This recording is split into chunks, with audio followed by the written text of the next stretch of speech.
Hello दोस्तों, कैसे हैं आप लोग। तो आज के इस वीडियो में जानने वाले हैं ACH क्या होता है, ACH का फॉर्मूला क्या होता है, अलग अलग जगहों पर जो ACH का मान होता है वो कितना होना चाहिए, यानी कि अलग अलग प्लेस पे ACH का वैल्यू कितना होना चाहिए एक अच्छा एनवायरनमेंट के लिए। तो आइए जान लेते हैं। दोस्तों, ACH का फुल फॉर्म होता है एयर चेंज पर आवर, यानी कि एक घंटा में कितनी बार एयर चेंज हुआ, इसको क्या बोलेंगे, ACH बोलेंगे। ACH के द्वारा मेजर किया जाता है एक घंटा में किसी जगह पर कितनी बार एयर क्या हुआ तो रिप्लेस हुआ, यानी कि कितनी बार एयर चेंज हुआ, नया एयर आया, फ्रेश एयर आया। ओके। ACH का फॉर्मूला होता है CFM यानी क्यूबिक फीट पर मिनट गुने 60 बटा रूम का वॉल्यूम, किसमें तो क्यूबिक फीट में लेना है आपको। ओके। जो हायर ACH होता है वो इंडिकेट्स करता है बेटर वेंटिलेशन को। तो दोस्तों आइए अब जान लेते हैं क्यों ACH इंपॉर्टेंस है, इंपॉर्टेंस ऑफ ACH। तो आइए देख लेते हैं। ACH इंश्योर करता है हेल्थी इंडोर क्वालिटी को। ACH जो होता है वो आपको ह्यूमिडिटी और टेम्परेचर को भी कंट्रोल करने का काम करता है। Reduce airborne contaminants in critical space है। तो आइए अब जानते हैं एसरे के हिसाब से वेंटिलेशन के बारे में क्या कहते हैं कि किस जगह पर कितना ACH होना चाहिए। आइए इसे देख लेते हैं। रेसिडेंशियल स्पेस में आपको 0.35 से 1 ACH होना चाहिए। ओके। ऑफिसेज में आपको 4 से 10 ACH होना चाहिए फॉर ऑक्यूपेशनल कंफर्ट के हिसाब से। ओके। ऑफिसेज में आपको 4 से 10 ACH होना चाहिए फॉर ऑक्यूपेशनल कंफर्ट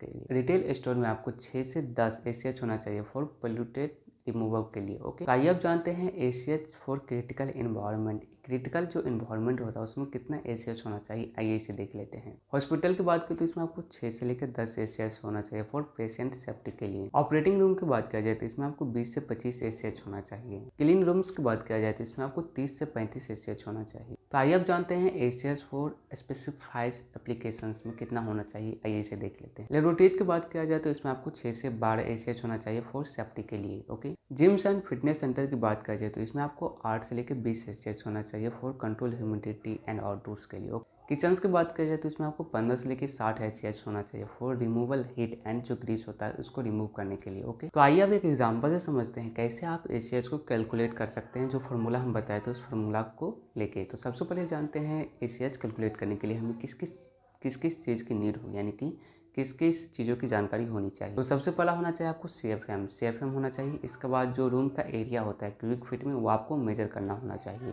दोनों के पास आपको डिटेल होना चाहिए। तो आइए इसका फॉर्मूला क्या होता है देख लेते हैं। ACH बराबर होता है एयर फ्लो गुने 60 बट्टा जो रूम का होता है वो वॉल्यूम। ओके। मान लीजिए एक क्लासरूम है जिसका CFM 500 और इसका जो कितना है, जो रूम का वॉल्यूम है वो कितना है तो 10,000 क्यूबिक फीट है।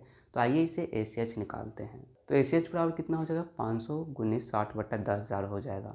तो कितना हो जाएगा इसका, 3 ACH हो जाएगा इसका। ओके। तो दोस्तों समझ गए ACH क्या होता है, ACH को क्यों इंपॉर्टेंस माना जाता है और ACH क्यों जरूरी होता है और ACH कैसे निकाल जाता है। वीडियो पसंद आए तो वीडियो को लाइक जरूर कीजिएगा। Thanks for watching this video. Thank you.